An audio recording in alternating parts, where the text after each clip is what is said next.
औज़ुबिल्लाहिमिनश्शैतानिर्रजीम बिस्मिल्लाहिर्रहमानिर्रहीम। ख़वातीन और हज़रात, आज मैं आपसे एक अहम मौज़ू पे बात करने वाला हूँ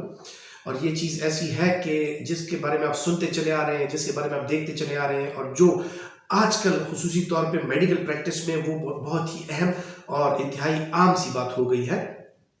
वो है विटामिन डी के बारे में। ख़वातीन और हज़रात, विटामिन डी क्या चीज़ है, इसके आपको क्या क्या फ़वाइद हैं, आप कैसे और किन चीज़ों से विटामिन डी हासिल कर सकते हैं और अगर खुदा न खास्ता आप में विटामिन डी की कमी हो जाती है तो उसको आप कैसे पूरा कर सकते हैं और उसको पूरा करना क्यों ज़रूरी है, ये बातें आज मैं आपको समझाने लगा हूँ। तो उम्मीद करते हैं कि आपने अब तक चैनल सब्सक्राइब कर लिया होगा और हमारा ये वीडियो जो है ये बहुत से लोगों को पहुंचाने के लिए इसको ज़रूर फॉरवर्ड कीजिएगा ताकि ज़्यादा से ज़्यादा लोग ये देखकर उससे फ़ायदा हासिल कर सकें। ख़वातीन और हज़रात, हमारे बदन में मुख्तलिफ़ किस्म की चीज़ें होती हैं जो कि मुख्तलिफ़ किस्म के हमारे जो बदन के काम होते हैं उसमें उनका रोल होता है। जिस तरह के आयरन, कैल्शियम, मुख्तलिफ़ किस्म के वाइटामिन्स और उनका अपना अपना रोल होता है। लेकिन विटामिन डी के बारे में आजकल आप लोग मीडिया पे, अखबारों में और लोगों से ज़्यादा सुनते आ रहे हैं क्योंकि लोगों में अब एक अवेयरनेस आ रही है विटामिन डी के हवाले से और इस हवाले से कि विटामिन डी कितना ज़रूरी है इंसानी जिस्म के लिए, इंसानी सेहत और इंसानी ज़िंदगी के लिए। ख़वातीन और हज़रात, विटामिन डी का बुनियादी रोल ये है कि ये बॉडी में कैल्शियम मेटाबॉलिज्म को मेंटेन रखता है और आपका कैल्शियम जो है जो आपकी हड्डियों के लिए बहुत ज़रूरी है, आपके पट्ठों के लिए बहुत ज़रूरी है और इसी तरह उसके खून में जो कैल्शियम की मिकदार है उसको कंट्रोल करने के लिए आपका विटामिन डी लेवल वो भरपूर और नॉर्मल होना चाहिए। ख़वातीन और हज़रात, जो चीज़ें हम खाते हैं उससे हमें कैल्शियम हासिल होता है, जिस तरह के दूध, दही, मक्खन वगैरह और इन चीज़ों से हमें कैल्शियम हासिल होता है। इसके अलावा सप्लीमेंट्स के तौर पे भी अगर हम कैल्शियम खाते हैं तो इस कैल्शियम का कुछ हिस्सा जो है वो एब्जॉर्ब हो जाता है, कुछ हिस्सा जो है वो हजम हो जाता है और कुछ जो है वो छोटे पेशाब और बड़े पेशाब के ज़रिए वो निकल जाता है। अब जो कैल्शियम हम लेते हैं हमें ये चाहिए कि उसका ज़्यादा से ज़्यादा हिस्सा जो है वो एब्जॉर्ब होकर हमारी हड्डियों तक, हमारे पट्ठों तक, हमारे जोड़ों तक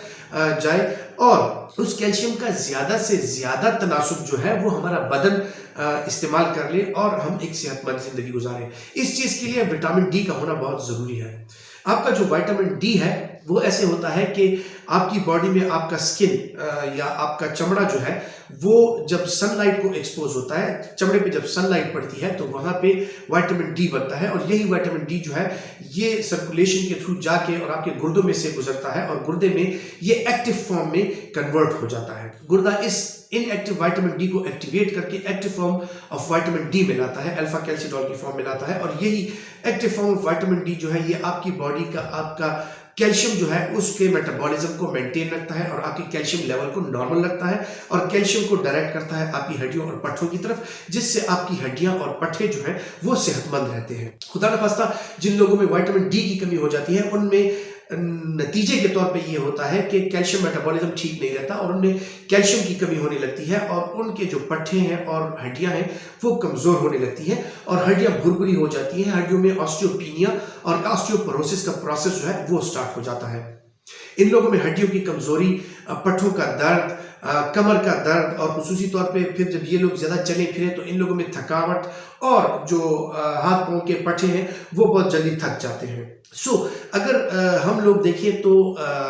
जितनी स्टडीज हुई हैं, साइंटिस्ट ने जितनी स्टडीज की हैं यूरोपियन लोगों को और डिफरेंट किस्म की एथनेसिटीज के जो लोग हैं उनके साथ कंपैरिजन करके हमारे एशियन जो लोग हैं यानी हमारी एशियन पॉपुलेशन जो है उसका विटामिन डी लेवल पूरी दुनिया से कम है। ख़वातीन हज़रात, इसके लिए क्या करना चाहिए कि इसके लिए आपको विटामिन डी सप्लीमेंट्स लेने चाहिए, खुसूसी तौर पे ख़वातीन में जो हमारी साउथ एशियन ख़वातीन हैं उनमें विटामिन डी लेवल इंतहाई कम होता है जिसकी वजह से वो कम उम्र में ही वो हड्डियों की बीमारी का शिकार हो जाती है। इसके लिए विटामिन डी लेवल अच्छा रखने के लिए आपको कैल्शियम जो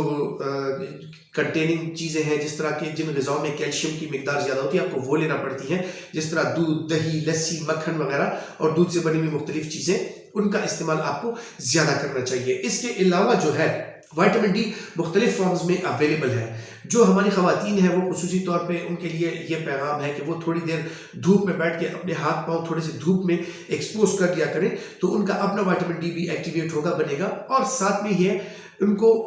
जो है विटामिन डी सप्लीमेंटेशन की ज़रूरत पड़ती है।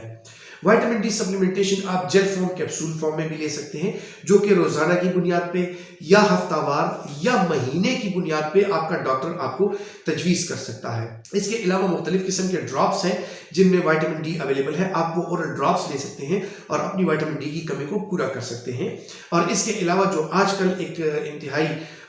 जो आम सा हो गया है वो है विटामिन डी के वाइल्स यानी इंजेक्शन, जिनको अक्सर औकात आपको पिला दिया जाता है और डॉक्टर आपको वो वाइल पीने का मशवरा देता है। तो वो वाइल आप इंट्रामस्कुलर लगा भी सकते हैं, लेकिन आप उसको पीने के तौर पे भी इस्तेमाल कर सकते हैं। ख़वातीन और हज़रात, विटामिन डी जब आप लेते हैं उसके साथ कैल्शियम और उसका जो मेटाबॉलिज्म है वो बहुत अच्छा हो जाता है, लेकिन आपको यकीनी तौर पे ज़्यादा कैल्शियम की फिर ज़रूरत पड़ती है और आपको विटामिन डी के साथ कैल्शियम भी लेना पड़ता है। तो आपको विटामिन डी के साथ कैल्शियम सप्लीमेंटेशन आपके लिए बहुत ज़रूरी है। और इसके साथ साथ जितना आप एक्टिव होंगे, जितना आपके पट्टे और आपके बोन्स वो एक्टिव होंगे, उतना ही इफेक्टिवली ये कैल्शियम और विटामिन डी जो है आपकी बोन्स और आपके पट्टों को मजबूत करेगा। उम्मीद करता हूं कि इन बातों पे अमल करके आप एक अच्छी और सेहतमंद जिंदगी गुजारेंगे और अपने दोस्तों तक और उन लोगों तक ये पैगाम पहुंचाइए जो कि